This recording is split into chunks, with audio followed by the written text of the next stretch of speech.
Here is a gorgeous, all-white, zero RGB gaming PC that you can actually build right now. It features the brand new Lian Li Lancool 217 case and the XFX RX 9070 XT graphics card, which is currently available for purchase at the time of making this video. In fact, there are multiple stores online that sell this exact card. This will cost you around $1,700 to build, and it will get you over 200 FPS in all of your favorite titles. So buckle up, sit back and relax, and let's get started.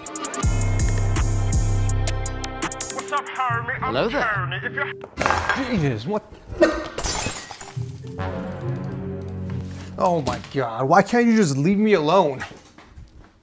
Get rid of that pesky watermark by activating Windows using a key from VIP or cdkey.com. Instead of paying full price for one, you can get a Windows 10 or a Windows 11 CD key for dirt cheap after using the code TS20. After purchasing the key, all you have to do is go into the user center up top, then navigate to your orders so you can reveal the key. Then simply copy and paste that into the activation settings of Windows and you're all set. Thank you.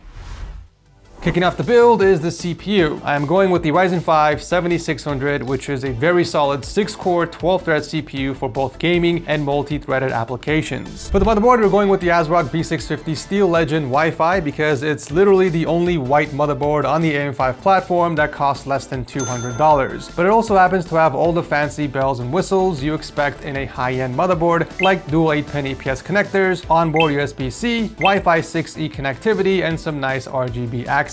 Moving on to memory, this was an easy choice. The X-Power Zenith from Silicon Power have the best value when it comes to a pair of white DDR5 sticks. These are rated for 6,000 megatransfers per second and CL30 with some RGB accents on the top, which we're going to keep off for our build. Obviously, for this budget, we're not going to be sticking with the stock CPU cooler, and instead we're going to throw in something much nicer, like the new SK700V from Sudoku. This is their flagship cooler that's designed for the AM5 socket with full RAM freedom, as they like to call it. So if you decide to throw in some very beefy or high profile memory sticks, the cooler will still clear it as there is no overhang. Plus, I really like the cooler design. It's very sleek and compact, featuring 7 heat pipes and an L-rail locking design, making installation so much easier compared to other air coolers. All you gotta do is remove the original retention bracket from the motherboard and install the new one from the cooler. Then simply slide off the front fan and secure it to the board. There is a small hole near the top allowing you to drop the screwdriver down and tighten the brackets. Sliding the fan back on the heatsink was the fun part because it goes in very smooth.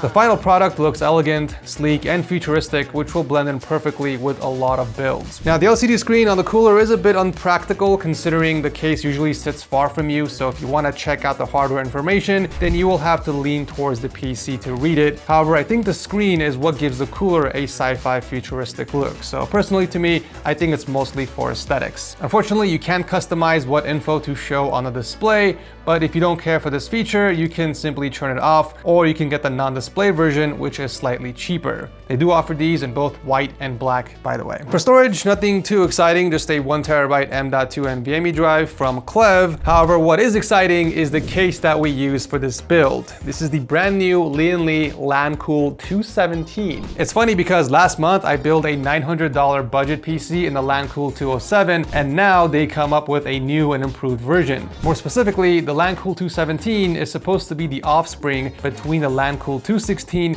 and the 207. Lian Li took the excellent CPU cooling capability of the Lancool 216 and combined it with the superior GPU cooling performance of the 207, and they made this. You know, Lian Li is never late to the party. They're always the first ones to show up, always innovating and pioneering new tech in the PC space. Yet somehow they finally decided to embrace the wood trend. I mean, technically they did it before on the A3, but they haven't fully committed to it until now. They used natural real wood around the frame, which is the first I've seen. Usually case manufacturers slap some wood slates in the front of the grille and call it a day, but Lian Li has put some more effort into it. Personally, I think wood fits better in a darker case like their black version with dark walnut. However, the light beige on the white case doesn't look too bad. I guess it comes down to preference, and I'm glad they gave us the option here. One of the minor gripes I had with the Lancool 207 is that all the pre-installed fans were intake. You get no exhaust, unless you add your own. Well, it looks like the 217 is a step in the right direction as they added a single 120mm exhaust in the back, so in total you get 5 pre-installed fans. 2 giant 170mm fans in the front, 2 120s on the bottom, and a single 140mm fan in the back. However, you can add one more 120mm fan on the bottom if you like. All the intake fans are actually toolless. You don't have to mess with any screws. Each comes equipped with rubber inserts that let you slide them into the bracket, similar to how you would install a hard drive. Why hasn't anyone thought of this? You also have the choice of where you want to install the front 2 fans. Putting them on the bottom focuses airflow to the GPU, and putting them on the top focuses on the CPU. I haven't noticed a difference between both modes, except that the CPU is about 1 degree cooler in the CPU mode, which is hardly even worth the effort in repositioning the fans. But if you do decide to change up the fans, you can fit up to 3 120mm or dual 140s in the front using the included bracket, and up to a 360mm rad on the top. The case does come with dual USB 3 ports along with a single Type-C, but you get 2 power buttons, one in the front and one on the side, giving the users freedom on how they want to position their case. Really, the whole case is about freedom, giving the builders a choice on how they want to build their PC and position certain components, like the bottom intake fans, for instance. You can choose to place them on the top or underneath the PSU shroud. If you're going with the vertical GPU orientation, you would have to put the fans underneath the power supply shroud and remove one hard drive cage to make space. Speaking of orientation, you now get the choice of choosing how you want to mount your power supply. Either keep it standard with the cables facing inwards, or positioning them to the side like how it was on the 207. If you do position the power supply with the cables facing outwards, then you can fit one more hard drive cage, allowing for a ton of storage for your PC. Also, the cables will have a more natural path upwards towards the back, allowing for easier cable management. Now, if you're going with a vertical GPU orientation, be mindful of the CPU cooler. If it hangs lower than most coolers, then you will have a problem installing your GPU. I was a little bummed I couldn't install my XFX card vertically, as there wasn't enough clearance from the bottom of the cooler, so I went horizontal instead. What I do appreciate from this case, however, are the small quality of life features, like an optional front airflow filter, cable management tie downs in the right places, an included GPU sag bracket, and a dedicated power supply filter. Overall, considering the case comes with 5 pre-installed fans,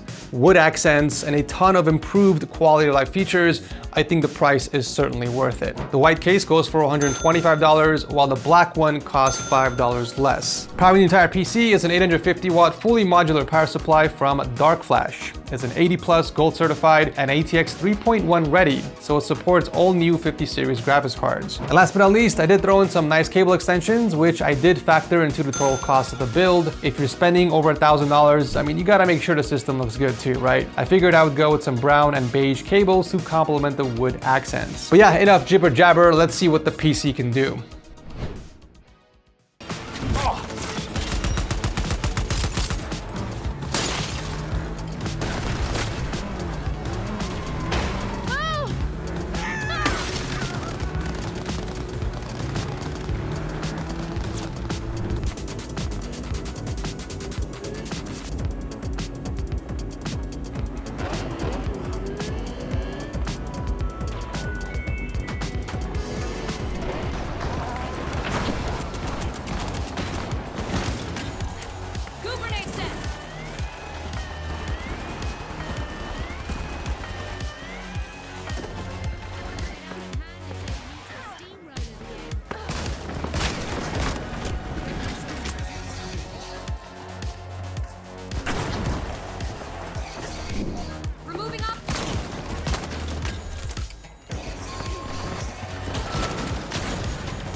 I'm honestly still surprised to hear how quiet the PC was even on full load. I couldn't hear a single fan spinning inside the case. The CPU didn't even get past 69 degrees Celsius the entire time, and the GPU peaked at only 56 degrees. Very cool temps overall. With FSR and frame gen enabled, it can easily push over 200 FPS and 1440p high settings, and without it, you're gonna be around the 100 FPS mark. Sometimes a little lower on the more demanding titles like Marvel Rivals and Cyberpunk. But do keep in mind, this is high settings. Links to everything I use will be posted down below. Please also let me know what budget or theme I should build next. Thanks for watching, and I'll see you guys in the next one.